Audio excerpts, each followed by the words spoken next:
this won't be short. Wow. No surprise, but just so you know, because there's a lot to say here. First of all, you did specifically use the language of the July 2021 version. I want to point out that the process had been going on for a long time before that. There was an advisory committee with lots of stakeholders. They worked with staff, and the staff had started with an original boundary that was neither the 2021 July version or the current version. It was a version that did not have the so-called Natelli carve-out near the interchange of some 500 some odd acres, and but did not include the area to the northwest. It used 80 instead of the river and the battlefield and the highway in that section. So it wasn't. And then on a Wednesday or Thursday, the advisory group, which had been working for months, was told that the following week, maybe in the following Monday, they were all going to get a printed version of it. It got pulled back, however that happened, and everything disappeared for about, 5.5 months anyway. And there was another version that had the cutout in it. So there have been lots of different versions. The Planning Commission, and this is an important little history for people who might be watching and haven't paid attention to this for the last few years. The Planning Commission heard a lot of the public concerns about that and the way that was, and said that because it was not part of that broader public process, the advisory board and everything else, that they didn't want to include it as their starting point. So they didn't make an initial decision to take away the carve out and put the line back to 270 as a final decision. They said that we're going to do that right off the bat as our starting point, so that our discussion includes that entire area within the planning area that we're able to talk about, get public feedback on, make decisions about. And in the end, they got a massive amount of public feedback, and in fact, they did keep that carve out out of out of the plan. I mean, in other words, they moved the line back to 270 there, and in fact, then applied the conservation overlay zone over all of that as well. So it's just a little bit of perspective there. Separately, there was increasing discussion about the fact that there was this other area, that around Hope Hill, development could happen right up to the historic boundaries of this small little cluster, that there were a lot of ag land in there, that you had a national battlefield park that was heavily developed on one side, but on this side it was not, that you had a stretch of the state scenic Monocacy River, which happens to also have a lot of floodplain and forest, expansive forest down there and everything, that was in this weird little triangle between the Monocacy River, which was all developed on the other side, and the battlefield, which is all developed on the other side, and the interstate, and the boundary, the initial boundary at 80 of this area. And so the question became, why shouldn't that be included? It doesn't make sense to include it in any other area plan.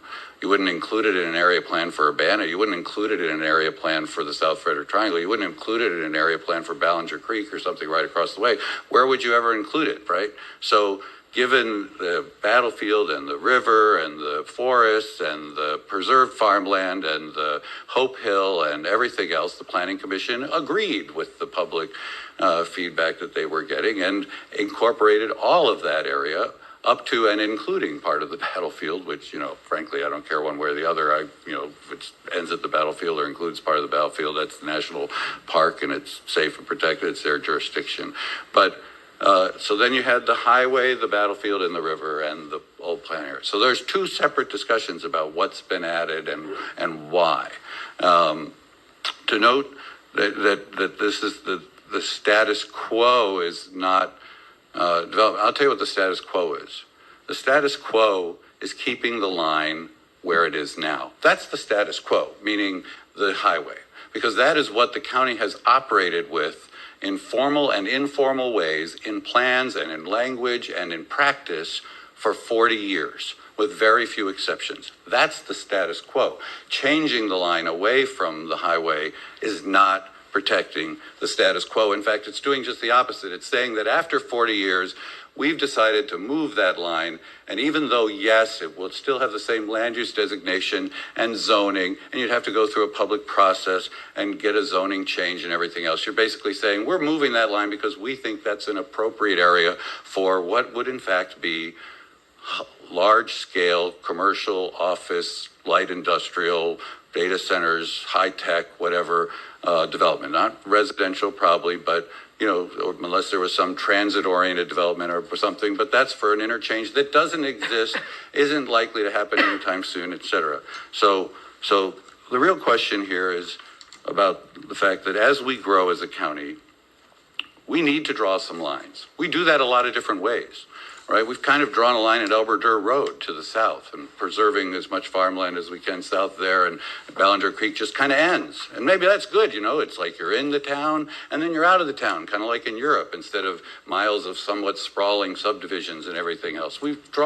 As we grow, we're not going to sprawl all over Kingdom Come. The answer is an intense suburbanization of everything, on well and septic or water and sewer. It's to draw some lines and grow smartly and, more mixed use and everything. And we got to draw lines. If you're going to draw some lines in Frederick County, and we've tried to do that, right? We have a priority on trying to aggregate agricultural preservation so that we have large areas where it's coherent and cohesive and not scattered and fragmented, and a 700-acre one, northeast of Newmarket, and the areas near Burkittsville and things like that. That we draw lines around rural legacy areas, around growth areas. Some of those lines are going to change, but we draw lines for good reasons. And if the county's going to grow a lot, if it's going to add 100, 200, 300,000 more people and still have preserved land and natural resources and economically viable agricultural land, it can't all be fragmented. You have to draw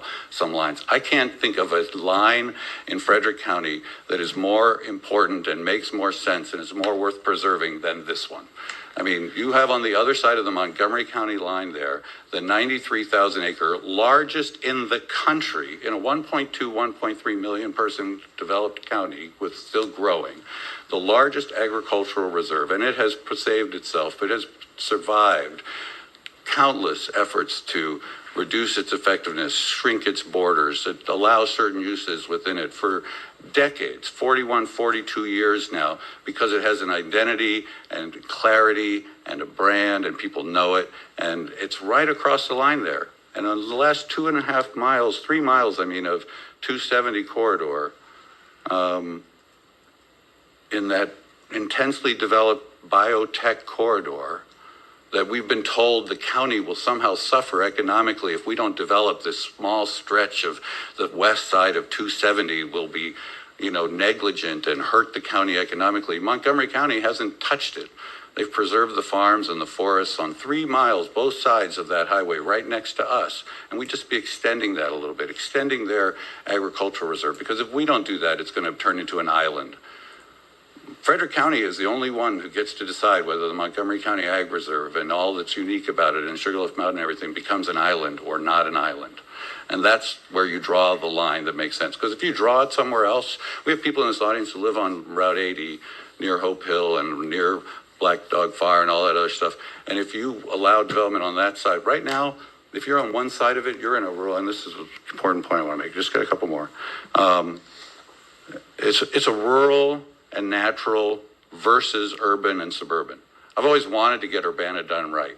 I've supported development in Urbana, and I've supported, certain height increases and zoning changes, and I've worked with developers. I've been great on that stuff, and I was as a county commissioner. But I also thought that Urbana shouldn't be the kernel, the beginning of endless sprawl in that region, even though it's going to grow a lot. There's 1,500 acres of undeveloped land right now zoned for potential commercial and other development in the growth area over there, or with land use designation of that sort. And we recently heard how, hundreds of acres that was zoned for that was a request by the developer who owns all those farms on the other side of the highway, to change it from commercial to residential because they didn't have a market for the commercial and other development at the time, and they did it. They got that zoning. But that line is not just a line that makes it easier to hold now and in the future. Here's what it is. It's a difference like a river between a natural and forested and farmed and area with small rural communities and an intensely developed area. Because once you cross that line, if you're on 80 and right across the road from your farm, you know, major traffic, road gets widened, signals go in, lights go on, you know, big buildings get put in, a data center, an office thing, whatever. You don't want to stay there. You're not living in a rural community anymore. It doesn't feel like it, doesn't function like it. And so you want to sell. And it's incrementally. When people talk about the camel's nose under the tent, that's how it works. We have a tent that's securely down. We have a line that makes sense. It's like a canyon. It's like a river. We should treat it that way and respect it. This whole notion of property rights, that's a rural area zoned agricultural and resource conservation. A wealthy, speculative developer who does not live in the county, you know, and has built Urbana and done a great job there. And I want it to be done well. And he deserves to make all the money he can make doing it. Bought land over there to be able to make a lot of money off of it if the zoning got changed. He doesn't have a right to the zoning change. It's not a property right for him to get a zoning change.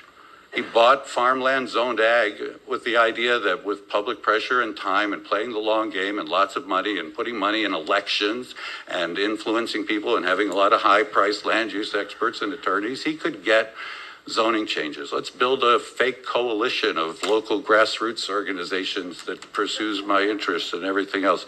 But he doesn't have that right. And we don't have to worry about that right. That's not our concern. You know, he's made a ton of money. I'm sure he's got a nice place to live in Potomac, and he's going to make a lot more money around Urbana. We do not owe him any, he has no property rights to make more profit because zoning changes on farmland next to an interchange or 2 miles away from it, but happens to be on the same side of the highway with no other interchanges planned, you know, might be zoned residential or commercial or light industrial and be worth instant millions of extra dollars. So the economic importance of the area, I mean, if that was a lake, if that was a cliff, if that was the edge of the county, would we be saying we're helpless? We can't survive? You know, Montgomery County made a decision. We can make a decision that in this one area with the battlefield, the river, the farms, the forest, Sugarloaf Mountain, the vistas, everything else, and just the ability to hold the line versus not be able to hold the line, that's what we're going to do here. And don't care about whether somebody else might lose an opportunity to make the maximum amount of profit off of a speculative investment that was his decision to make. When you talked about motives, we do not all share the same motives. I'll just leave it at that. We don't, period. And it's because there's a lot of overlapping concerns and a lot of people care about the community and a lot of good people can come to different conclusions about the best way to do this and everything else. But we do not all have the same motives who are involved in this. So we have a rural natural side with some rural communities. We have an urban developing side with a lot more growth to come. And we do not have to be the first county council. We do not have to be the first county government that decides that now is the time to cut down the redwood tree, right? Because once it's cut down, you can't save it later. You can always cut it down later. We do not need to break that line. We do not need to be the ones that do it. Maybe someday they add some other interchanges or stuff we don't know, God knows what. Nothing stops a future group from doing it. There's no pressure that really exists except for development pressures that don't really tie directly to our overall well-being as a community, that we need to be the ones that do it now. And I don't even want to take it to public hearing, but we should, because maybe we'll fill this place up with people who want to share a similar opinion. We appreciate. Thank you for your indulgence. I know that was long, but I wanted to say it's been a long time coming.